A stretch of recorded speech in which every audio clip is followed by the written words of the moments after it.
O Hecate Propulaia, guardian before the gates, stand watch at the threshold of my life. Guide me as I step through the doors of change, and protect me with your vigilant gaze as I move from one chapter to the next with courage.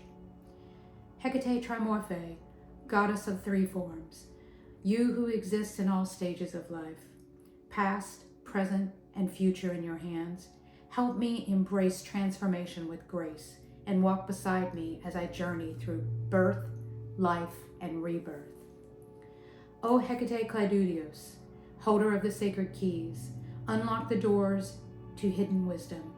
Reveal the paths I have yet to see. Guide me through the mysteries of life and death, and help me walk with knowledge and strength. Hail Hecate, guardian of the gates, keeper of the keys. In your protection I find courage, in your transformation I grow, and in your wisdom I walk my path.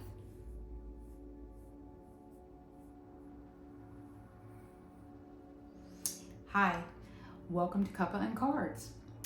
My name is Renee Olson, and today we are continuing our conversation on who is Hecate, insights from the Epithets. And today we're looking at Hecate as guardian and transformation. It is the 8th of November. We have had a pretty exciting week here in the United States, but we're not going to dwell on that. We are going to focus on our series, so grab your tea. I'm having Rubios today. Settle down, take a breath.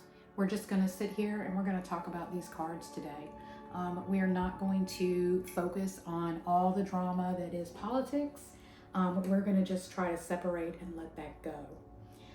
So what we're talking about today is we are going to look at Hecate's role as a guardian and her connection to transformation. We'll be focusing on three epithets. We are going to start with proh-pu-LAI-ah. So I'm going to hold this one up for you. Proh-pu-LAI-ah. The next one we're going to talk about is Trimorphe. So here is Trimorphe. And finally, we're going to talk about Klêidouchos. Now, I apologize ahead of time with my pronunciation. I am very Southern, and regardless of how much I try, it still comes out very Southern. So I'm going to do my best to work through these epithets, and feel free to leave comments if you'd like to help me or supply a link to your pronunciations, and I'll be happy to share those with the viewers. So these epithets that we're talking about today reveal Hecate's power as a guardian of the thresholds, her triple form symbolism, and her ability to hold the keys to hidden realms and transitions in life. So before we get started with this, I want to just go back over our last episode. This is episode 5 or part 5 of our 6-part series. So we've got one more episode next week that we'll share. We have already covered her as a light bearer, a protector, a guide, and a source of wisdom. And today we're going to look at her ability to guard sacred thresholds, to offer protection, and to guide us in moments of transformation. So let's start with our first card. I'm going to hold this one up. And this is proh-pu-LAI-ah, right? This epithet means before the gates. So if we read the key words for this one, it's locked, gate, and protection. So if you look at the card, I made this one with some symbolism of her standing in front of an archway or a threshold or an area that she would be a transitional space through. So as she stands as the guardian of boundaries and transitions, she watches over doorways, gates, and entries, both literal and physical, ensuring safe passage for those that call upon her. This epithet highlights Hecate's role in helping us cross through the thresholds of life as well, whether they be physical or spiritual. So when we're thinking about this type of this card, it reminds me of my own work with her. Threshold and doorway altars are very common for those who follow Hecate. I mean, if you've talked to anyone, they've got an altar here, an altar there, whether it be a simple altar like this, maybe this table with a little candle, or it'll be in a more elaborate altar, maybe something like this that's carved. It may be something that they've purchased from someone who actually makes them by hand, that sort of thing. They can be, like I said, they can be innocuous as a simple dish. So if you think about, let's say you're in the broom closet, you don't want anyone to know about your spiritual practices, there are tons of those little key racks that you have at your door where you open it up and you have your keys inside of it. I've taken those and transformed those into wall altars, where you open it up and there may be one spot for a key that's sort of more of a spiritual key versus a key to your front door. I mean, obviously you could put a key to your front door in there, but then it would have some sort of imagery that's related to the goddess, whether it be like some sort of wall mounted item that you could put up in that area. If you wanted to have a table set up like this one, right? So this one, I've got just a little yoga pose figure and a bell. So you could put a glass pomegranate on the table, which is sometimes used as a representation or a reminder. These are things that are going to remind yourself of the goddess. So maybe you have that there, or you might have a notepad that has a pen in the shape of a key or something like that.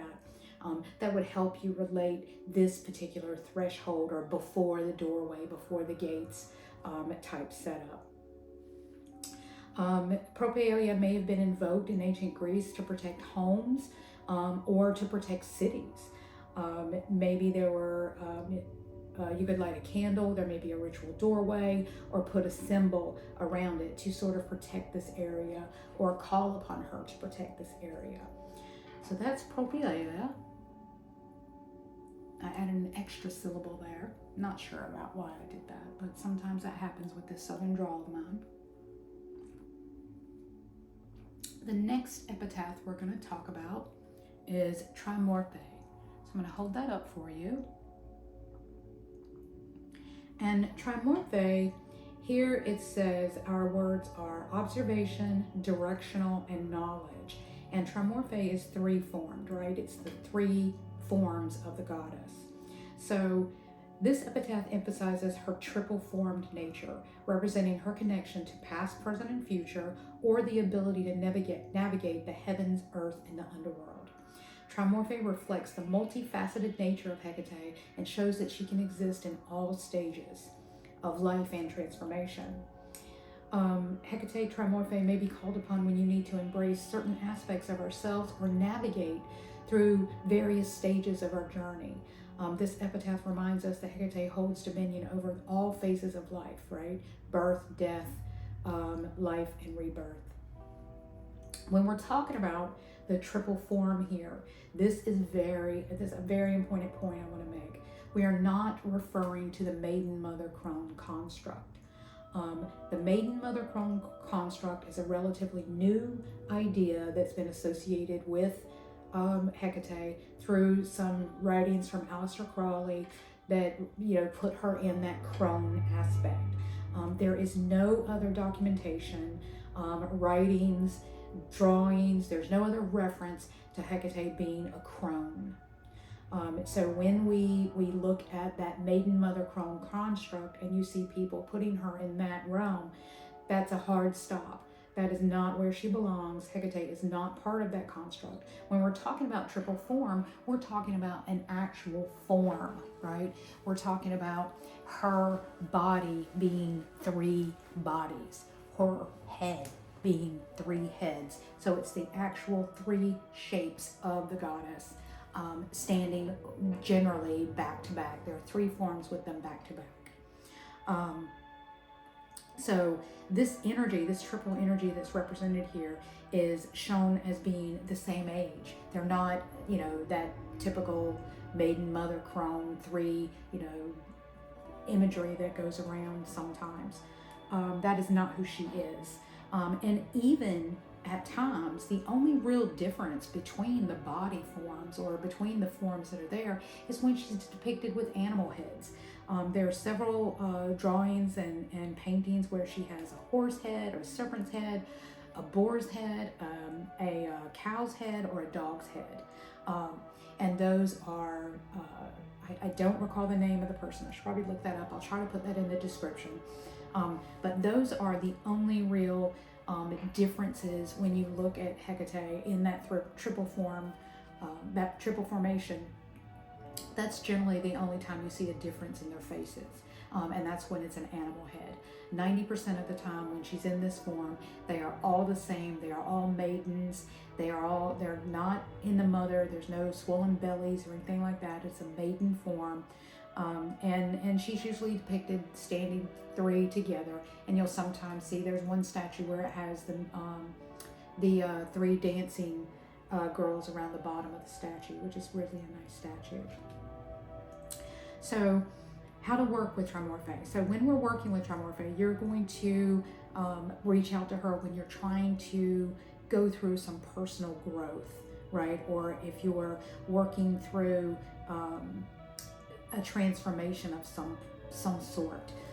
So if maybe it's time for you to change where you're working or change where you're living, any of those types of transitional spaces. Maybe you've lost someone and they've passed on, and there's that transition that you want to call upon this particular epitaph in order to aid in that, either aid in the delivery from life to death. I would probably lean more towards Chthoniya for that, but you could actually use this to help yourself accept that transformation or that changeover. So that is Trimorphe. I'll hold that up for you one more time. And again, those keywords are observation, directional, and knowledge. And the next one we are going to talk about is Klêidouchos. So I'm going to hold that up, Klêidouchos, Klêidouchos, and that means holder of the keys. The key words for this one are knowledge, skill, and answers. And Hecate Klêidouchos means holder of the keys. In this role, Hecate holds the keys to sacred knowledge, hidden realms, and mysteries of life and death. Klêidouchos is often invoked when we want to seek access to a deeper spiritual understanding, or we wish to unlock spiritual paths or personal growth.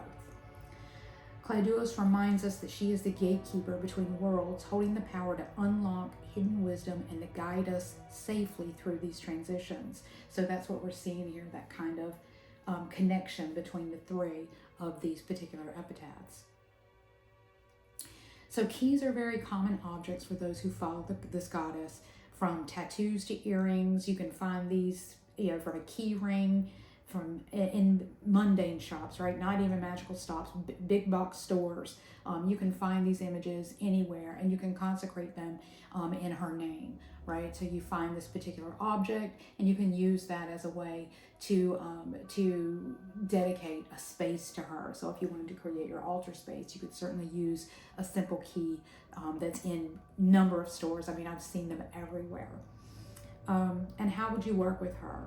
So how you would work with her is when you're seeking deeper spiritual knowledge, right? Or you wish to unlock maybe a new chapter in your life, you would call on Klêidouchos. You could use it as a key in your ritual work. You could use a physical object to represent her guidance in locking the doors or unlocking the doors in order to let you through. So that is Klêidouchos. I'm going to hold that up for you one more time.